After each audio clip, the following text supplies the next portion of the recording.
आज या 38 नंबर प्रभागामधून आमचे जे 5 उमेदवार उभे आहेत त्या 5 उमेदवारांना शुभेच्छा द्यायला आलो होतो। आज हनुमंतरायाच्या साक्षीने आज तिथे सभा झालेली आहे।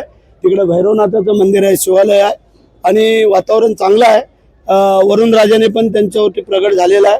तो मला असं वाटतंय की 5 उमेदवार आमचे चांगल्या मताधिक्याने निवडून येतील, कारण माझ्या लाडक्या बहिणीचा यांचा सगळ्यांचा जर सहभाग आपण पाहिला तर चांगलं वातावरण आहे आणि या 5 उमेदवारांना माझ्या शुभेच्छा।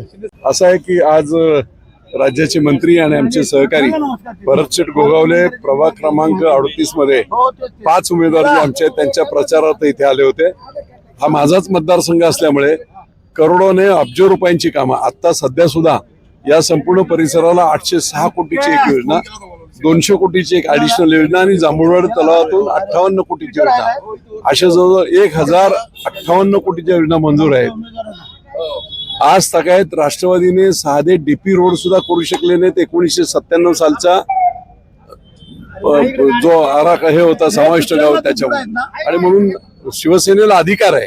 एवढी प्रचंड कामं आम्ही केलेली आहेत। याच्या अगोदर कामही लोकांना माहीतच नव्हती की आमदार फंड, प्रोजेक्ट, प्रकल्प, आणि म्हणून निश्चितपणे या 5 उमेदवारांना संपूर्ण आंबेगाव परिसरातील आणि या सगळ्या प्रभागातील आशीर्वाद देतील आणि प्रचंड बहुमताने धनुष्यबाणाच्या बटनासमोरील बटन दाबून त्यांना विजयी करा असं आपल्या माध्यमातून सर्वांना मी विनंती करतो। धन्यवाद। अतिशय उत्साहाच्या वातावरणात आज ही सांगता सभा पार पडली।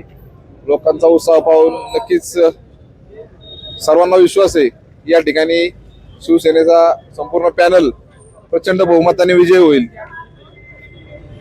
येणाऱ्या 15 तारखेला मतदार नक्की शिवसेनेच्या बाजूने कौल देतील असा ठाम विश्वास आम्हाला आहे। सांगता सभेबद्दल या ठिकाणी पुणे शहराच्या महानगरपालिकेच्या निवडणुकीमध्ये सगळ्यात महत्त्वाचा आणि सगळ्यांचं लक्ष लागून राहिलेला हा 38 नंबरचा प्रभाग आहे आणि या प्रभागावर या राज्याचे उपमुख्यमंत्री, माजी मुख्यमंत्री एकनाथजी शिंदे साहेबांचं विशेष प्रेम आहे।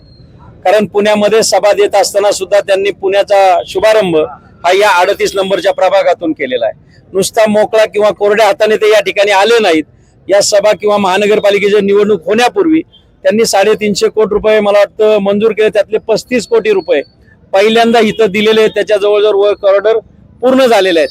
म्हणजे आदरणीय शिंदे साहेबांचं प्रेम असणारं, लक्ष असणारं आणि या मतदारसंघाला विकासाचा चेहरा म्हणून पाहणारं नेतृत्व या राज्याचं जे नगरविकास मंत्री आहेत त्यांच्या माध्यमातून ही 5 मंडळी धनुष्यबाणाचं चिन्ह घेऊन उभे आहेत आणि ह्या गावं आणि बाहेरून आले सर्वजण या सगळ्यांनी एकत्रित येऊन असलेला हा प्रभाग आहे आणि अतिशय गुण्यागोविंदाने एकत्रित राहणारी ही मंडळी आहेत आणि ही मंडळी या नव्या उमेदवारांबरोबर, नव्या जोशच्या, नव्या उमेदीच्या उमेदवाराबरोबर राहतील आणि या प्रभागातून 5ही धनुष्यबाण निवडून आलेले आपल्याला पाहायला मिळतील। धन्यवाद।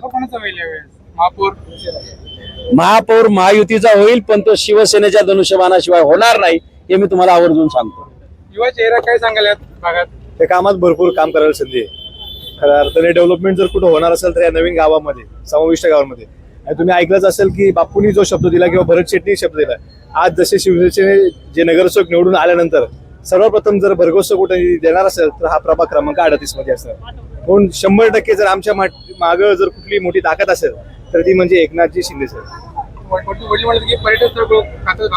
आपल्या कात्रज परिसरात किंवा आपण दक्षिण पुण्याचं प्रवेशद्वार म्हटलं जातं जे कात्रज, हे 250 हेक्टरची जागा आहे आणि या जागेमध्ये भरपूर काम करायला संधी आहे। खास करून आपल्या भागाला छत्रपती शिवाजी महाराजांचा इतिहास आहे, त्या अर्थाने आपल्याला शिवप्रताप गाथा उभारायची जेणेकरून आपल्या भागाला एक नवीन ओळख मिळेल, तिथल्या भूमिपुत्रांना एक रोजंदारी मिळेल, म्हणून या काम करायला भरपूर स्कोप आहे।